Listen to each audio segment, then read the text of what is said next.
Chemistry term 1 paper बहुत easy था बच्चों। SSJ2 पेपर नंबर है ये जो पेपर है उसकी सीरीज है SSJ2। बहुत इजी पेपर था ये पेपर में डिस्कस करने जा रहा हूं। सेक्शन ए का जो पहला क्वेश्चन है सॉलिड स्टेट से, बहुत इजी क्वेश्चन है, इसका बी ऑप्शन करेक्ट है, क्योंकि इसमें बोला गया है कि जो Q प्रेजेंट है वो आपका Q CCP लैटिस बना रहा है, तो जो लैटिस बनाता है वो 1 होता है, और P आपका टेट्राहेड्रल वॉइड में प्रेजेंट है, टेट्राहेड्रल वॉइड 2 होते हैं, तो बहुत ही सिंपल P2Q इसका आंसर है। नेक्स्ट क्वेश्चन जो है वो एक सिंपल सा सॉल्यूशन चैप्टर से क्वेश्चन है। ये बोला गया है कि increasing the temperature of an aqueous solution will cause, तो बच्चों इसका सी ऑप्शन करेक्ट है। मैं आपको बता दूं जितने भी कॉन्सेंट्रेशन के फॉर्मूले हैं बच्चों, और अगर उस फॉर्मूले में वॉल्यूम है तो ध्यान रखेंगे टेम्परेचर इंक्रीज करने से वॉल्यूम इंक्रीज होता है। और जैसे हम मोलैरिटी की बात करें तो molarity is equal to number of moles upon volume होता है। वॉल्यूम इंक्रीज होगा तो मोलैरिटी डिक्रीज होगी, तो इसका आंसर सी करेक्ट है। उसके बाद नेक्स्ट क्वेश्चन भी सॉल्यूशन चैप्टर से है। जब हम दो आइडियल सॉल्यूशन को मिक्स करते हैं तो उसके लिए कंडीशन होती है कि enthalpy of mixing, change in enthalpy of mixing 0 होना चाहिए और चेंज इन वॉल्यूम 0 होना चाहिए, तो इसके लिए फर्स्ट ऑप्शन करेक्ट है। फोर्थ क्वेश्चन बहुत ही अच्छा क्वेश्चन है बच्चों। यहाँ पर एल्कोहलिक KOH दिया हुआ है, ये ऑलवेज एलिमिनेशन करता है। अगर हम इसकी बात करें तो इसका जो स्ट्रक्चर है वो कुछ इस तरीके से है, CH3 C CHBr and CH3। बच्चों एल्कोहलिक KOH आप हमेशा ध्यान रखेंगे ये बीटा एलिमिनेशन के लिए यूज होता है। कौन सा? बीटा एलिमिनेशन देता है ये। तो बच्चों ये कार्बन अल्फा है, ये कार्बन आपका बीटा है और ये बीटा हाइड्रोजन है। जब हम इसमें एल्कोहलिक KOH डालेंगे, जब हम इसमें एल्कोहलिक KOH डालेंगे तो ये इस बीटा हाइड्रोजन को एब्स्ट्रैक्ट करेगा, यहां से ये बीटा हाइड्रोजन निकलेगा और ये Br निकल जाएगा और एल्कीन प्रोडक्ट बनेगा CH3C double bond CH2 CH3 which is D option correct. ठीक है बच्चों, तो फोर्थ क्वेश्चन एलिमिनेशन का क्वेश्चन है, बहुत इजी है और इसके लिए आपका डी ऑप्शन करेक्ट है। इसके बाद हम चलते हैं which of the following intermediate is formed in the reaction shown below. बच्चों ये जो क्वेश्चन है ज्यादातर बच्चों ने इसका आंसर गलत कर दिया है और कंफ्यूजन होना बिल्कुल जायज था, क्योंकि ये क्वेश्चन ही ऐसा है। देखिए जनरली हम जब एसिड डालते हैं अल्कोहल पे तो बच्चों प्रोटोनेशन होता है, इसमें क्या होगा यहाँ पर H लग जाएगा और ये OH2 प्लस बन जाएगा। ठीक है, तो आप सबको फर्स्ट ऑप्शन लगेगा, लेकिन इसमें एक चांसेस ये भी है कि थोड़ा सा ही सही। उसने क्या बोला है which of the following intermediate is formed in the reaction shown below. 1%, 2%, 4%, 10%, कुछ परसेंट ही सही, लेकिन ये टूटेगा इस तरह से और कार्बोकैटायन बनेगा। तो यहाँ पर ये भी बनने की उम्मीद है, कार्बोकैटायन भी बनने की उम्मीद है, कुछ बनेगा, बिल्कुल बनेगा। 100% यहाँ पे जो है वो SN2 रिएक्शन नहीं होगी, तो यहाँ पर ये भी बनेगा और ये भी बनेगा। तो बच्चों इसका सी ऑप्शन करेक्ट है। ये कई सारे बच्चों का गलत हो गया है, बच्चों ने इसमें ए मार्क कर दिया बस इसका, बट इसका सी करेक्ट है। ठीक है, उसके बाद चलते हैं हम लोग नेक्स्ट क्वेश्चन की तरफ। क्वेश्चन नंबर 6 बहुत ही इजी क्वेश्चन बच्चों, ये क्वेश्चन सीधे डायरेक्ट एनसीईआरटी से आया है। ग्लूकोज का जब हम Br2 वाटर के साथ ऑक्सीडेशन करते हैं तो ग्लूकोनिक एसिड बनता है, इसको हम ग्लूकोनिक एसिड बोलते हैं। ठीक है बच्चों, यहाँ पर एल्डिहाइड का ऑक्सीडेशन हुआ है, Br2 वाटर एक माइल्ड ऑक्सीडाइजिंग एजेंट होता है जो एल्डिहाइड को एसिड में ऑक्सीडाइज कर देता है। तो this is simple oxidation of aldehyde part of glucose. Next चलें, ये बहुत अच्छा क्वेश्चन था, बहुत कंफ्यूजन क्रिएट किया है इस क्वेश्चन ने। बच्चों इन सभी में फर्स्ट, सेकंड, थर्ड, फोर्थ इन सभी में लोन पेयर है, और आपको मैं बता दूं ये जो चारों ऑप्शन है चारों का हाइब्रिडाइजेशन sp3 है, लेकिन मेरे बच्चों लोन पेयर की वजह से ज्योमेट्री रेगुलर नहीं रहेगी। उसने पूछा लार्जेस्ट बॉन्ड एंगल, तो जो डी है उसमें कोई लोन पेयर नहीं है और इसका करेक्ट ऑप्शन डी है, क्योंकि इसका हाइब्रिडाइजेशन sp3 होगा और इसमें कोई लोन पेयर नहीं है, तो इसका बॉन्ड एंगल भी 109.5 होगा। जबकि इसमें आपको पता है वाटर के केस में 104.5 डिग्री बॉन्ड एंगल होता है और इसके केस में 107 डिग्री होता है और इसके केस में लगभग 93.6 डिग्री के आसपास होता है। ठीक है, तो बच्चों ये सबसे हाईएस्ट होगा, इसका डी ऑप्शन करेक्ट है क्वेश्चन नंबर 7 का। बहुत अच्छा क्वेश्चन है ये बिल्कुल पूछा जाना चाहिए, बिल्कुल बेसिक क्वेश्चन है, 11th क्लास का सवाल है ये। ठीक है, उसके बाद चलते हैं क्वेश्चन नंबर 8, बहुत ही इजी, ए ऑप्शन। बच्चों ऑक्सीजन का एक मॉलिक्यूल होता है OF2, ये अकेला ऐसा मॉलिक्यूल है जिसमें ऑक्सीजन +2 ऑक्सीडेशन स्टेट में होता है, क्योंकि फ्लोरीन मोर इलेक्ट्रोनेगेटिव है, इसलिए ऑक्सीजन +2 ऑक्सीडेशन स्टेट में यहाँ पे होता है। तो this is only one example for +2 oxidation state. ठीक है बच्चों, इसके बाद हाँ जी, ये क्वेश्चन नंबर 9, मतलब ये आप समझ लीजिए आज के पेपर में बहुत सारे बच्चों का क्वेश्चन नंबर 9 गलत हुआ है, क्योंकि बहुत सारे बच्चों ने SiO2 आंसर दिया है। बच्चों SiO2 कोवैलेंट सॉलिड का एग्जांपल होता है, नेटवर्क सॉलिड का एग्जांपल होता है, यहाँ पर मॉलिक्यूलर सॉलिड पूछा गया है, मॉलिक्यूलर सॉलिड होता है आर्गन, सॉलिड आर्गन और सॉलिड हीलियम वगैरह इसके एग्जांपल होते हैं। तो इसका करेक्ट ऑप्शन था डी, बहुत सारे बच्चों ने बी कर दिया है जो कि गलत हुआ है, इसका करेक्ट ऑप्शन बच्चों डी है।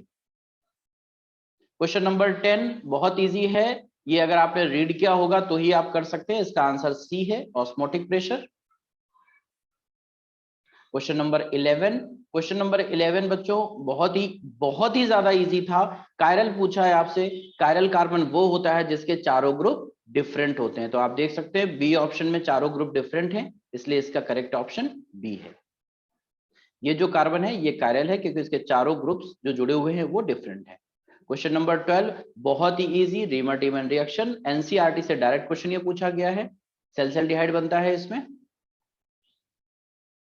उसके बाद क्वेश्चन नंबर 13 बच्चों बिल्कुल बहुत ही इजी एनसीईआरटी का सवाल, डायरेक्ट एग्जांपल है फाइब्रस प्रोटीन का, कैरेटिन, बी ऑप्शन करेक्ट। और ये भी बहुत इजी, सबसे स्ट्रॉन्गेस्ट HI होता है इन सभी में, then HBr, then HCl, then HF, और ये जो ऑर्डर है on the basis of bond length, HI की बॉन्ड लेंथ सबसे ज्यादा होती है, इसलिए ये जल्दी टूट के निकल जाता है। उसके बाद which is not correct about concentrated H2SO4, बच्चों ये करेक्ट नहीं है क्योंकि H2SO4 के केस में Ka1 जो होता है वो ग्रेटर देन बहुत ज्यादा होता है Ka2 से। ठीक है, तो विच इज नॉट करेक्ट, तो सी ऑप्शन इसका इनकरेक्ट है। क्वेश्चन नंबर 16 बहुत इजी, एजियोट्रॉपिक मिक्सचर जो होता है बच्चों, इस क्वेश्चन को अगर आप देखेंगे इस तरह के बहुत सारे एग्जांपल आपको मॉडर्न एबीसी में मिल जाएंगे, आप पढ़ेंगे तो इसका डी ऑप्शन करेक्ट है, क्योंकि दोनों ही डिस्टिल होंगे 1 by 1। ये जो कॉम्पोजिशन होता है एजियोट्रॉपिक मिक्सचर, ये कांस्टेंट बॉइलिंग मिक्सचर होता है और इस पर दोनों सॉल्यूट और सॉल्वेंट दोनों ही इवेपोरेट होते हैं। ठीक है, क्वेश्चन नंबर 17 बहुत इजी क्वेश्चन, और आइसोटोनिक क्या होता है बच्चों, जिसके लिए π1 इज इक्वल टू π2 होता है, मतलब एक सॉल्यूशन के लिए जो ऑस्मोटिक प्रेशर है वो दूसरे सॉल्यूशन के ऑस्मोटिक प्रेशर के बराबर होता है। बहुत ही इजी था, C1RT is equal to C2RT आप फॉर्मूला लगाएंगे, C2RT और RT को कैंसिल कर दीजिए, C1 is equal to C2 कर लीजिए, और C इज इक्वल टू बच्चों N/V होता है, C is equal to N/V है, तो यहाँ से N को हम W/M लिख देंगे, तो यहाँ से W/M1 into V1 is equal to W2/M2 into V2 हो जाएगा। बच्चों V के लिए मैं बता दूं, वॉल्यूम क्या है, ये परसेंट कह रहा है, तो इसका मतलब वॉल्यूम हम ले रहे हैं 100 ml, और 100 ml का मतलब क्या होता है 0.1 लीटर, तो यहाँ पे हम ये लेकर के चलेंगे। ग्लूकोज 5% कह रहा है, तो ग्लूकोज 5 ग्राम हो गया, ग्लूकोज का mass 180 into volume 0.1 is equal to W2 आपका 1% है, तो उसका मास 1 ग्राम हो गया, M2 आपको कैलकुलेट करना है इंटू 0.1, और आप इसको कैलकुलेट करेंगे तो यहां से M2 आपका 36 ग्राम आ जाएगा। ठीक है, बहुत इजी क्वेश्चन था ये। उसके बाद क्वेश्चन नंबर 18 है बच्चों, An SN1 reaction of an enantiomerically pure chiral alkyl halides gives product, ये C प्रोडक्ट मिलेगा आपको, इसमें रेसमिक मिक्सचर बनता है बच्चों, ठीक है। क्वेश्चन नंबर 18 में सी करेक्ट है। और ये बहुत ही अच्छा क्वेश्चन था। क्वेश्चन नंबर 19 है हाइड्रोबोरेशन ऑक्सीडेशन, ये जो कॉम्बो होता है ये हाइड्रोबोरेशन ऑक्सीडेशन में यूज होता है बच्चों, बहुत इजी सवाल। पीएच यहाँ पर फेनाइल है, CH डबल बॉन्ड CH2, इसका प्रोडक्ट बच्चों ऐसा लगता है जैसे कि वाटर का एंटी मार्कोनिकॉफ एडिशन हो रहा हो, तो आप बिल्कुल इसको बहुत इजीली उसी तरीके से जोड़ देंगे, वाटर का एंटी मार्कोनिकॉफ एडिशन इसमें ऐसा लगता है, मतलब it looks like that water adds according to AMK। तो यहाँ पर OH यहाँ जुड़ जाएगा बच्चों और H यहाँ पर जुड़ जाएगा, और इसका करेक्ट ऑप्शन जो है PH CH2 CH2 OH, B option correct है। उसके बाद ये बच्चों एनोमर्स होता है, अल्फा डी ग्लूकोज और beta D glucose first carbon पे C1 पे डिफरेंट होते हैं दोनों ही, इनके जो कॉन्फ़िगरेशन है, और ये एनोमर्स होते हैं, alpha D glucose and beta D glucose are anomers. हाँ जी, क्वेश्चन नंबर 21 बहुत ज्यादा डिस्कशन का रीजन बना हुआ है, बच्चे कह रहे हैं इसका आंसर सी होना चाहिए, लेकिन मेरे बच्चों इसका आंसर ए है। क्वेश्चन नंबर 21 का आंसर ए है, ध्यान रहे। जो वेरिएबल ऑक्सीडेशन स्टेट होती है, कह रहा है कि fluorine does not exhibit variable oxidation state, उसका रीजन होता है डी ऑर्बिटल, और जो हाई इलेक्ट्रोनेगेटिविटी है उसकी वजह से ये हमेशा -1 होता है। अगर आपसे क्वेश्चन पूछा जाता why chlorine show always -1 oxidation state, तो आप लिखते due to its high electronegativity, लेकिन आपसे वेरिएबल ऑक्सीडेशन स्टेट के बारे में पूछा गया है, तो ये है non availability of D orbital. Next question की तरफ हम चलते हैं। नेक्स्ट क्वेश्चन है बहुत ही इजी है, एनसीईआरटी से डायरेक्ट पूछा गया है ये सवाल, इसका सी ऑप्शन करेक्ट है, O2 और जेनॉन की अनाशन एंथैल्पी कंपेरेबल होती है। क्वेश्चन नंबर 23 बहुत इजी बच्चों, Cl2 को जब कभी भी यूज किया जाता है FeCl3 के साथ, ध्यान रखेंगे इलेक्ट्रोफिलिक सब्स्टिट्यूशन मिलता है, बहुत ही इजी है, हाइड्रोकार्बन चैप्टर क्लास 11th में भी दिया हुआ है, और haloalkanes haloarenes class 12th में भी दिया हुआ है। तो electrophilic substitution question number 23। Question number 24, phenol is more acidic than ethanol, क्यों? क्योंकि phenoxide ion is more stable than ethoxide ion. जो फिनॉक्साइड आयन होता है बच्चों वो ज्यादा स्टेबल होता है, क्योंकि उसमें रेजोनेंस स्टेबलाइजेशन होता है इस तरीके से, और ये ज्यादा स्टेबल है देन इथॉक्साइड आयन। तो ध्यान रखेंगे जब कॉन्जुगेट बेस ज्यादा स्टेबल होता है तो वो उसका करस्पॉन्डिंग एसिड ज्यादा स्ट्रॉन्ग एसिड होता है, ठीक है। Which of the following statement is not correct about amorphous solid? इसका आंसर है फर्स्ट, क्योंकि जो amorphous होते हैं वो आइसोट्रोपिक होते हैं बच्चों, ठीक है, तो ये गलत है यहाँ पर। सेक्शन बी का पहला सवाल बहुत ही इजी, यहाँ पर आपको सिंपल डेंसिटी का फॉर्मूला लगाना है बच्चों, मैं वैल्यूज लिख देता हूँ, आप पुट करेंगे डायरेक्ट आंसर मिल जाएगा। आंसर इसका सी करेक्ट है। यहाँ पर आपको m इज इक्वल टू 96 दिया गया है, z आपको यहाँ पर कैलकुलेट करना है, रो यहाँ पर 10 दिया हुआ है, और जो a की वैल्यू है वो 4 इंटू 10⁻⁻8 गिवन है। एवोगैड्रो नंबर आपको पता है बच्चों, फॉर्मूला होता है rho is equal to m into Z upon a cube into n0, ठीक है, या Na। तो बच्चों आप ये फॉर्मूला पुट करेंगे, बहुत इजी कैलकुलेशन है, बहुत इजीली आंसर निकल आएगा। यहाँ पर z की वैल्यू अप्रोक्सीमेटली 4 निकलेगी, आप z की वैल्यू अप्रोक्सीमेटली 4 निकलेगी, आप देखेंगे वो FCC के लिए होता है, तो सी ऑप्शन इसके लिए करेक्ट है। आगे चलते हैं क्वेश्चन नंबर 27 के लिए। क्वेश्चन नंबर 27 बच्चों बहुत ही इजी क्वेश्चन है, ये आपका एलिवेशन ऑफ बॉइलिंग पॉइंट के लिए है। फॉर्मूला होता है delta TB is equal to W2 upon M2 into W1 into KB और इंटू, यहीं पे लिख देता हूं मैं 1000 होता है यहाँ पर बच्चों, तो वैल्यूज में लिख देता हूं यहाँ पर बच्चों। W2 है आपका 2.5, डायरेक्ट फॉर्मूला पुट करेंगे आंसर आ जाएगा, बहुत इजी सवाल है। ये जो वाटर दिया हुआ है सॉल्वेंट बच्चों, वाटर का 50 ml 50 ग्राम के बराबर होता है, तो W1 आप पुट कर सकते हैं 50 ग्राम, ml और ग्राम क्योंकि वाटर की डेंसिटी 1 ग्राम पर ml होती है, तो आप 50 इसको पुट कर सकते हैं।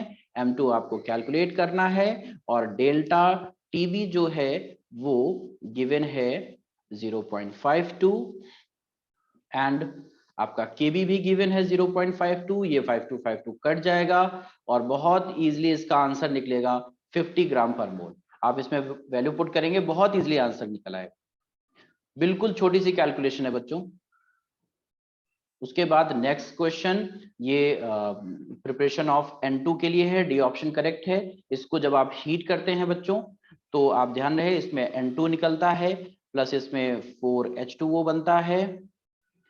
पी ब्लॉक में नाइट्रोजन की प्रिपरेशन के लिए पूछा गया है ये सवाल, Cr2O3 बनता है। बहुत ही इजी क्वेश्चन है ये, डायरेक्ट एनसीईआरटी से पूछा गया है। ये सवाल थोड़ा टेढ़ा है, इसमें बहुत सोचने की जरूरत है, हालांकि बहुत 10th लेवल का क्वेश्चन है ये कि कौन सी ऐसी गैस है जो SO2 के जैसी रिएक्शन देगी अगर हम SO2 को एल्कली और वाटर के साथ रिएक्ट करें। तो बच्चों आंसर इसका क्वेश्चन नंबर 29 का आंसर बी करेक्ट है। मैं इक्वेशन लिख देता हूं, अगर आप SO2 को एल्कली के साथ रिएक्ट करते हैं या मान लीजिए वाटर के साथ रिएक्ट करते हैं तो इसमें बनता है H2SO3, और अगर आप इसको एल्कली के साथ रिएक्ट करते हैं SO2 को NaOH के साथ रिएक्ट करते हैं तो इसमें बनेगा बच्चों Na2SO3।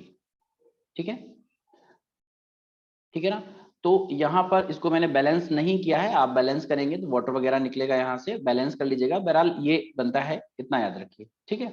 एंड CO2 के साथ रिएक्शन करेंगे तो बिल्कुल सेम रिएक्शन CO2 के साथ भी होगी। अगर आप CO2 को वाटर में डिसॉल्व करते हैं तो ये बनेगा H2CO3 कार्बोनिक एसिड, और यहाँ पर बन रहा है सल्फ्यूरस एसिड, और जब आप इसको एल्कली के साथ रिएक्ट कराएंगे तो बनेगा Na2CO3। ठीक है बच्चों, तो ये सेम तरह की रिएक्शन होती। तो यहाँ पर ये क्वेश्चन थोड़ा सा सोचने वाला था। जनरली बच्चे इसको नहीं पढ़ते हैं क्योंकि ये ऐसे मिलता नहीं है, बट बहुत अच्छा क्वेश्चन है, बिल्कुल 10th लेवल का सवाल है, बिल्कुल आप कर सकते थे इसको। उसके बाद नेक्स्ट क्वेश्चन, क्वेश्चन नंबर 30, बहुत ही इजी सवाल न्यूक्लियोफिलिक सब्स्टिट्यूशन के लिए। अगर बच्चों यहाँ पर इलेक्ट्रॉन विड्रॉइंग ग्रुप लगा हुआ है, ए ऑप्शन करेक्ट है। इलेक्ट्रॉन विड्रॉइंग ग्रुप जितने ज्यादा होते हैं उतना ही इसका रेट ज्यादा होता है। आप देख सकते हैं यहाँ ये इलेक्ट्रॉन डोनेटिंग है, ये इलेक्ट्रॉन डोनेटिंग है, और इसमें कुछ नहीं लगा है। ठीक है, तो बच्चों इसके लिए फर्स्ट ऑप्शन करेक्ट है क्वेश्चन नंबर 30 में। नेक्स्ट क्वेश्चन, क्वेश्चन नंबर 30, बहुत इजी सवाल है बच्चों। ये आपकी वुड्स रिएक्शन है, ड्राई ईथर के साथ RX ये कंपाउंड बना रहा है। तो यहाँ पर इसका ऑप्शन सी करेक्ट होगा, यहाँ पर X लगा दीजिए, और आप इसमें जब RX से रिएक्शन कराएंगे तो XX निकल जाएगा और प्रोडक्ट बन जाएगा। तो इसका सी ऑप्शन करेक्ट है।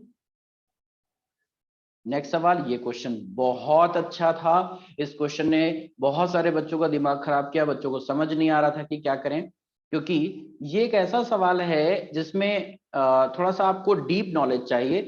मुझे लगता है कि जब इस तरह के क्वेश्चन आपने पहले अगर किए हैं तो ही आप इसको सॉल्व कर सकते हैं। पेपर के टाइम टेंशन बहुत ज्यादा होती है तो ये क्वेश्चन थोड़ा सा प्रॉब्लम कर सकता है आपको। इसका करेक्ट ऑप्शन है ए।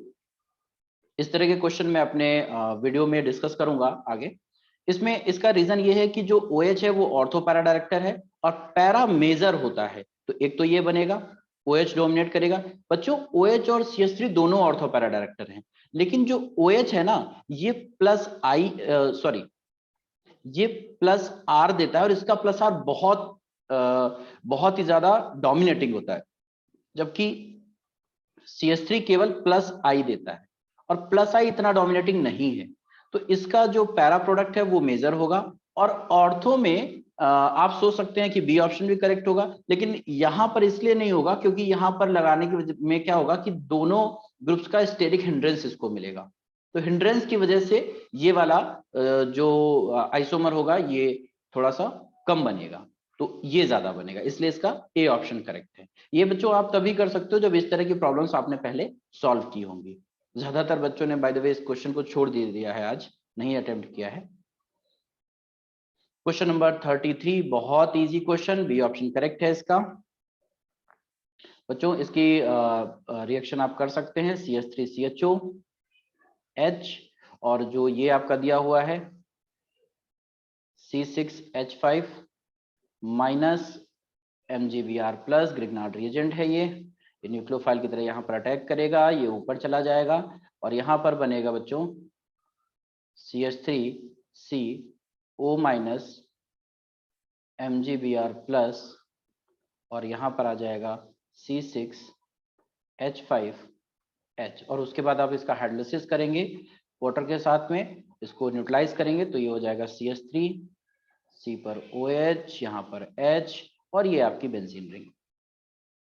तो ये आपका प्रोडक्ट बनेगा 1-फिनाइल मेथनॉल। तो 1-फिनाइल सॉरी इथेनॉल, मिथेनॉल नहीं, 2 कार्बन है तो इथेनॉल होगा, तो बी ऑप्शन करेक्ट है इसका। ठीक है, क्वेश्चन नंबर 34 बहुत ही इजी क्वेश्चन है। इसका आंसर देखिए, डीएनए के 3 कंपोनेंट्स होते हैं, ठीक है ना। एक फॉस्फोरिक एसिड, क्योंकि ये न्यूक्लियोटाइड्स होते हैं। न्यूक्लियोटाइड्स में क्या होता है बच्चों, base, ribose sugar, deoxy ribose sugar और फॉस्फेट ग्रुप। फॉस्फेट ग्रुप कहां से मिलेगा, फॉस्फोरिक एसिड से, तो इसका डी ऑप्शन करेक्ट है। और ये तो बहुत ही इजी है। क्वेश्चन नंबर 35, आरएनए में क्या नहीं होता, थायमीन नहीं होता है, ठीक है। एंड ग्लूकोज बच्चों, ये जो होता है, कल ही मैंने अपनी क्लास में कराया है, रिवीजन क्लास में कल मैंने इसको कराया था कि जो एनहाइड्राइड होता है, जब उसको हम ग्लूकोज से रिएक्शन कराते हैं तो वो हमें कंफर्म करता है प्रेजेंस ऑफ क्या, presence of 5OH group. And this question बहुत ही इजी, CO2 को डिसॉल्व करने के लिए क्या होना चाहिए बच्चों, ध्यान रखिए, हाई प्रेशर लो टेम्परेचर, तो इसका answer correct D. Question number 38 का बी ऑप्शन बच्चों, ये कंडीशन होती है कि प्रोडक्ट में जो अट्रैक्शन है, जो सॉल्यूशन बना है उसमें फोर्स ऑफ अट्रैक्शन ज्यादा होगा अगर, तो नेगेटिव डेविएशन देगा, ठीक है। उसके बाद next question, HCF4 distorted octahedral, ये तो डायरेक्ट क्वेश्चन याद करने वाला है। उसके बाद में बॉन्ड एंथैल्पी HF की सबसे ज्यादा होगी। एंड इसका आंसर जिसमें परऑक्सी लिंकेज होता है वो H2O8 होगा बच्चों। स्ट्रक्चर में बना देता हूं, जल्दी से देख लीजिए। इस तरीके से इसका स्ट्रक्चर होता है।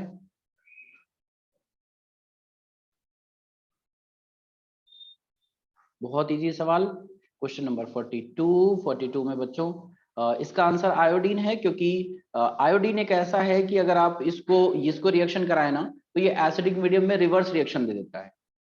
ये ऑक्सीडाइजिंग नहीं हो जाता, ये रिड्यूसिंग हो जाता है, ठीक है। तो इसका आंसर बी करेक्ट है। 43 में बच्चों एलाइलिक पूछा हुआ है, एलाइलिक ये है, डी ऑप्शन करेक्ट। आपको बता दूं एलाइलिक क्या होता है, डबल बॉन्डेड कार्बन से जो नेक्स्ट वाला कार्बन होता है, इस कार्बन को बोलते हैं एलाइलिक कार्बन। ये एलाइलिक कार्बन है। और एलाइलिक कार्बन पे जो हाइड्रोजन हैलोजन लगा होता है बच्चों, ये एलाइलिक बॉन्ड होता है, ये वाला एलाइलिक बॉन्ड है, और इसको बोलेंगे एलाइल हैलाइड। क्या बोलेंगे, एलाइल हैलाइड। तो ये बच्चों एलाइल हैलाइड है, आप देख सकते हैं, ये पूरा एलाइल पोर्शन है, ठीक है। क्वेश्चन नंबर 44 बहुत ही इजी आपका क्वेश्चन है। ये क्वेश्चन बच्चों इस बार मेंस 2021 में भी पूछा गया है। ये इस बार मेंस 2021 में पूछा गया है, किसी एक पेपर में आया था। इसका सी ऑप्शन करेक्ट है कि डायजोनियम सॉल्ट जो होता है, बेंजीन डायजोनियम सॉल्ट, उस पे वाटर डालते हैं तब वो फिनॉल बनता है। उसके बाद असर्शन रीजन जो बच्चों को बहुत परेशान करते हैं, question number 45, relative lowering in vapour pressure is a colligative property. बिल्कुल सही बात है, ये होता है ये। और relative lowering of vapour pressure depends upon mole fraction of solvent, ये बिल्कुल सही बात नहीं है। तो बच्चों क्वेश्चन नंबर 45 का सी ऑप्शन करेक्ट है, इसके लिए सी ऑप्शन करेक्ट होगा। असर्शन सही है, इसका रीजन गलत है। और Zn on heating turns yellow, बिल्कुल ठीक है। Access Zn+2 ions move to interstitial site and the electrons to neighboring interstitial sites, बिल्कुल सही बात है। ये रीजन भी सही है, असर्शन भी सही है। तो क्वेश्चन नंबर जो 46 है उसके लिए आंसर हो जाएगा A, both are correct and reason is correct explanation of assertion. Question number 47 का बच्चों F2 पावरफुल ऑक्सीडाइजिंग एजेंट है, बिल्कुल सही बात है। Fluorine shows abnormal behaviour, reason इसका करेक्ट एक्सप्लेनेशन नहीं है, क्योंकि जो एबनॉर्मल बिहेवियर है वो तो एनोमलस बिहेवियर तो ऑक्सीजन और नाइट्रोजन भी शो करते हैं, लेकिन वो पावरफुल ऑक्सीडाइजिंग एजेंट नहीं होते, है ना। तो reason is not correct explanation of assertion. तो क्वेश्चन नंबर 47 के लिए B option correct, both are correct but reason does not explain properly assertion. ठीक है। क्वेश्चन नंबर 48 काफी अच्छा क्वेश्चन है। कह रहा है कि monoclinic sulphur is stable at room temperature. बच्चों बिल्कुल नहीं, ये नहीं होता है stable. Both rhombic and monoclinic sulphur have acid molecule. बिल्कुल रीजन सही है, असर्शन गलत है। तो इसके लिए 48 के लिए बच्चों डी ऑप्शन सही है। एंड क्वेश्चन नंबर 49 ये दिया हुआ है कि रिएक्शन इसके साथ हम कराएंगे तो आपको ये बनेगा एल्कीन बन रहा है। और एल्कीन जो बन रहा है उसके लिए रीजन क्या है, ये एक स्ट्रॉन्ग बेस होता है। तो बच्चों जब बेस लेते हैं ना तो एलिमिनेशन होता है, क्योंकि बेस प्रोटॉन एब्स्ट्रैक्ट करता है। न्यूक्लियोफाइल लेते हैं तो वो सब्स्टिट्यूशन रिएक्शन देता है, क्योंकि वो कार्बन पे अटैक करता है। ठीक है, तो इसके लिए 49 क्वेश्चन के लिए हमारा आंसर हो जाएगा ए। आगे चलते हैं हम लोग सेक्शन सी में। सेक्शन सी का जो पहला पार्ट है क्वेश्चन नंबर 50 में मैचिंग टाइप है। तो मैच करा लेते हैं भाई। Cl2 ब्लीचिंग एजेंट होता है, बिल्कुल Cl2 के लिए ब्लीचिंग एजेंट हो गया। और आपका जो N2 होता है इनर्ट होता है रूम टेम्परेचर पर, बिल्कुल सही बात है। और जो हीलियम होता है लो सॉल्युबिलिटी होती है ब्लड में, बिल्कुल सही बात है। F2 तो स्ट्रॉन्ग ऑक्सीडाइजिंग एजेंट है, हमें पता है, बट ये इसका तो कोई ऑप्शन दिया नहीं हुआ है। और moist SO2 is reducing agent. ठीक है, तो इसके लिए बी ऑप्शन करेक्ट है। तो इस हिसाब से आपका सी ऑप्शन करेक्ट है। आगे चलते हैं हम लोग। ये क्वेश्चन, इसमें आपको चेक करना है कौन सा पेयर सही है। तो बच्चों जो क्वेश्चन नंबर 51 है इसके लिए आप देख सकते हैं pi equal to CRT osmotic pressure होता है, और जब प्रेशर ज्यादा हो जाता है ऑस्मोटिक प्रेशर से तो वो रिवर्स ऑस्मोसिस देता है। इसके लिए डी ऑप्शन करेक्ट है। क्वेश्चन नंबर 52 बच्चों 52 के लिए कह रहा है कि ऑर्थोनाइट्रोफिनॉल और ऑर्थोक्रिसॉल। तो बच्चों ऑर्थोनाइट्रोफिनॉल में नाइट्रो ग्रुप जुड़ा हुआ है, तो ये ज्यादा एसिडिक कर देता है। जब भी कोई इलेक्ट्रॉन विड्रॉइंग ग्रुप हम फिनॉल पे जोड़ते हैं तो वो आपका ज्यादा एसिडिक हो जाता है। ये ज्यादा एसिडिक होगा और क्रिसॉल से, तो इसका फर्स्ट ऑप्शन करेक्ट है। एंड देन हम 53 पे आते हैं। कह रहा है कि AgCl। तो बच्चों ये तो याद करने वाला क्वेश्चन है। AgCl जो होता है ये ध्यान रखेंगे, ये एग्जांपल है फ्रैंकल डिफेक्ट का। उसके बाद कह रहा है कि which of the following defect lowers the density. बच्चों शॉर्ट की डिफेक्ट करता है डेंसिटी, क्योंकि ये एक स्टोइचियोमेट्रिक सॉल्ट है, क्रिस्टल है। और ये इसलिए करता है क्योंकि इसमें equal number of cation and anions are missing. जब कैटायन एनायन कम हो जाएंगे तो डेफिनेटली डेंसिटी कम हो जाएगी। ठीक है। क्वेश्चन नंबर 55 की बात करें, last question of this paper. बहुत ही अच्छा सवाल बच्चों, सी ऑप्शन करेक्ट है। KCl और NaCl को जब हम लोग इसको हीट करते हैं तो हमें एफ सेंटर हमने पढ़ा हुआ है, एफ सेंटर में यही एग्जांपल पढ़ाए जाते हैं कि ये कलर प्रोड्यूस करते हैं, और जो वायलेट कलर होता है KCl का वो due to formation of F centre. This is all about question paper. Thank you so much बच्चों।